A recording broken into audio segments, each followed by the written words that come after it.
Jennifer got the call every parent fears at 2:17 a.m. Your daughter is in the ICU. She overdosed on fentanyl and we don't know if she'll wake up.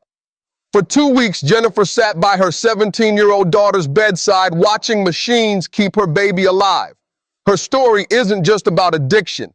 It's about the moment when your child's choices become your nightmare and you realize that all your love couldn't protect them from themselves. Jennifer's journey through her daughter's overdose shows every parent how to survive their child's addiction.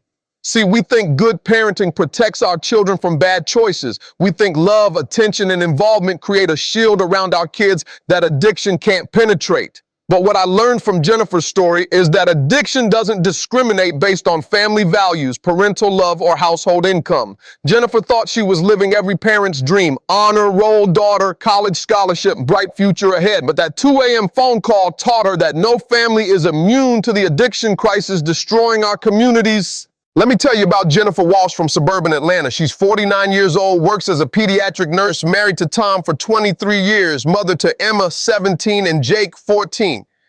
For 17 years, Jennifer thought she was winning at parenting.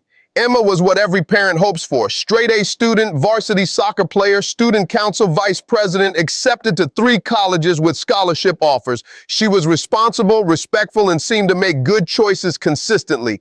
Emma was my success story, Jennifer tells me. She never gave us trouble, never missed curfew, kept good grades, hung out with nice kids from good families. If someone had told me my daughter was using drugs, I would have laughed. Jennifer describes their relationship as close and communicative. Emma shared details about school, friends, and future plans. They went shopping together, talked about boys, discussed college choices. Jennifer felt connected to her daughter's life. I thought I knew everything about Emma, Jennifer says. Her schedule, her friends, her activities, her goals. We had family dinners, regular check-ins, open communication. I was involved in her life in ways my parents never were in mine. Jennifer was proud of the family they'd built. Stable home, clear rules, consistent consequences, open dialogue about difficult topics, including drugs and alcohol. We talked about peer pressure, about making smart choices, about the dangers of experimenting with substances. Emma always seemed to understand and agree. She even criticized classmates who partied too much. What Jennifer didn't know was that Emma's perfect exterior was hiding a secret that would nearly kill her. Emma's drug use started gradually and invisibly. It began junior year with prescription pills from a friend, Adderall for studying, Xanax for stress. Emma convinced herself these weren't real drugs because they came from doctors. Emma was stressed about maintaining her GPA for scholarship requirements, Jennifer explains. The academic pressure was intense and she thought prescription drugs were a safe way to manage. But prescription pills led to street drugs when Emma's sources dried up. A friend introduced her to fentanyl, claiming it was just like the pills but cheaper. Emma didn't understand that fentanyl is 50 times stronger than heroin and deadly in microscopic amounts. Jennifer missed the warning signs because Emma was a functional addict, maintaining grades, attending activities, following household rules. The signs that existed were subtle: occasional mood swings, slight weight loss, being more tired than usual. Looking back, there were small changes, Jennifer admits. Emma seemed more anxious, slept longer on weekends, was occasionally irritable. But she was a stressed high school senior. Those seemed like normal responses to academic pressure. Emma's addiction escalated rapidly. Fentanyl tolerance builds quickly, requiring larger doses for the same effect. Within months, Emma was using daily, financing her habit with babysitting money and small thefts from her parents' wallets. The night of the overdose, Emma had been at what I thought was a study group, Jennifer recalls. She came home, said goodnight, went to her room. I thought everything was normal.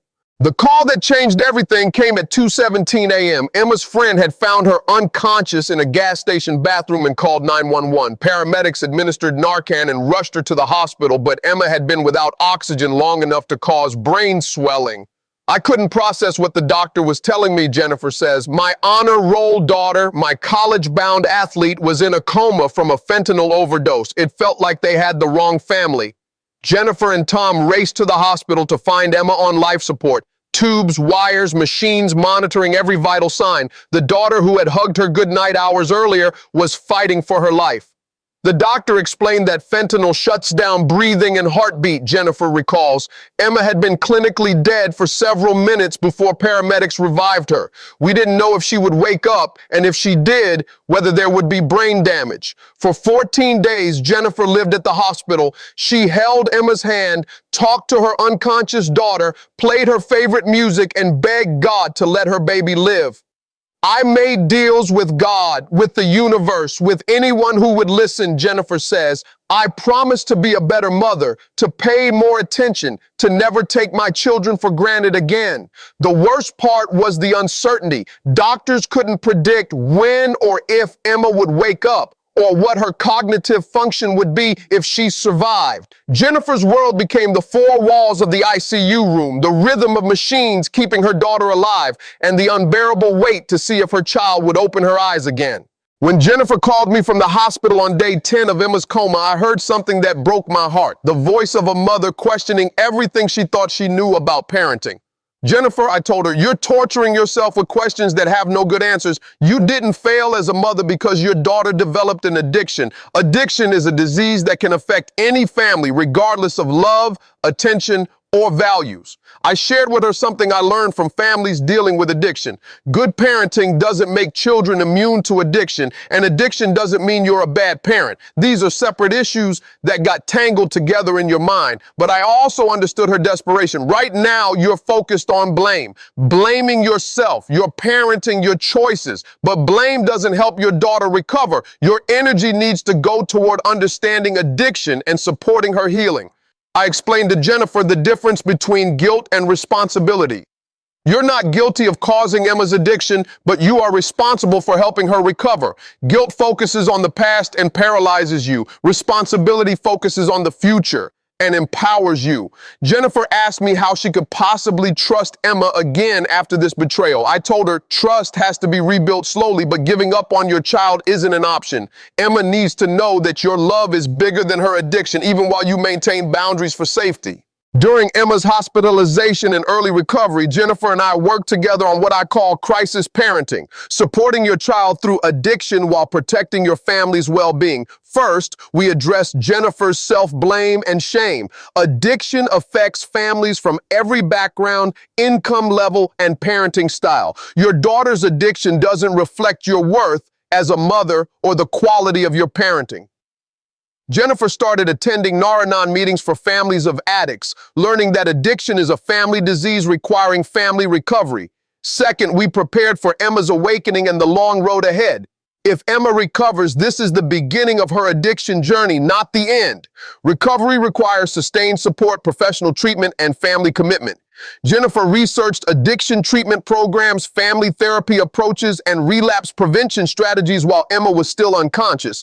Third, we focused on supporting Tom and Jake during the crisis. Your whole family is traumatized by this event. Everyone needs support, not just Emma. You can't save your daughter if you lose your marriage or neglect your son. On day 14, Emma opened her eyes. Her first word was mom, and Jennifer knew her daughter was going to survive with her mind intact. When Emma woke up, my first feeling was relief, then gratitude, then terror. Jennifer says, I had my daughter back, but I knew the real work was just beginning. Emma's recovery required intensive rehabilitation, physical therapy for her weakened body, counseling for her addiction, and family therapy to rebuild trust and communication. The breakthrough came when Emma, after weeks of denying she had a problem, finally admitted her addiction in family therapy. I almost died and I still wanted to use. That's when I knew I needed help. Jennifer realized that addiction recovery wasn't about willpower or love. It required professional treatment, ongoing support, and complete lifestyle changes. Within 6 months of Emma's overdose, Emma completed a 90-day residential treatment program. The family attended weekly therapy sessions. Jennifer became trained in recognizing relapse warning signs. Tom and Jennifer's marriage strengthened through couples counseling. Jake received counseling to process his sister's addiction. Jennifer started speaking to parent groups about addiction awareness. Emma's recovery wasn't linear. She had setbacks, moments of wanting to use, and ongoing struggles with anxiety and depression. But she remained committed to sobriety and rebuilding her family's trust. What Jennifer taught me through Emma's overdose and recovery is that addiction can strike any family, but recovery is possible with the right support and commitment. Here's what every parent needs to know about addiction. First, addiction doesn't discriminate based on family income, parenting quality, or children's achievements. Good kids from good families can develop addiction. It's a disease, not a moral failing. Second, the signs of addiction in high-functioning teenagers can be subtle and easily dismissed as normal stress responses. Trust your instincts if something feels off. Third, fentanyl has changed the addiction landscape completely. What used to be experimentation that teenagers could survive is now potentially fatal on first use. Fourth, your child's addiction is not your fault, but supporting their recovery is your responsibility. Guilt doesn't help anyone heal. Fifth, addiction recovery requires professional treatment, not just family love and support. You cannot love someone out of addiction. Sixth, recovery affects the whole family. Everyone needs support, therapy, and healing, not just the person with addiction. Seventh, relapse is often part of recovery. Your child may use again, and that doesn't mean treatment failed or recovery is impossible. Eighth, trust is rebuilt through consistent actions over time, not through promises or good intentions. If your family is dealing with addiction right now, remember what Jennifer learned. This is not the end of your child's story. Addiction can be treated, families can heal, and hope can be restored. Jennifer thought Emma's overdose was the worst thing that could happen to their family. In some ways, it became the best thing. It forced them to address Emma's addiction before it killed her, brought them closer together through recovery, and gave them tools to support each other through life's challenges. Emma is now 19, 2 years sober, attending community college, and working part-time while living at home. She speaks to high school students about the dangers of fentanyl and the reality of addiction.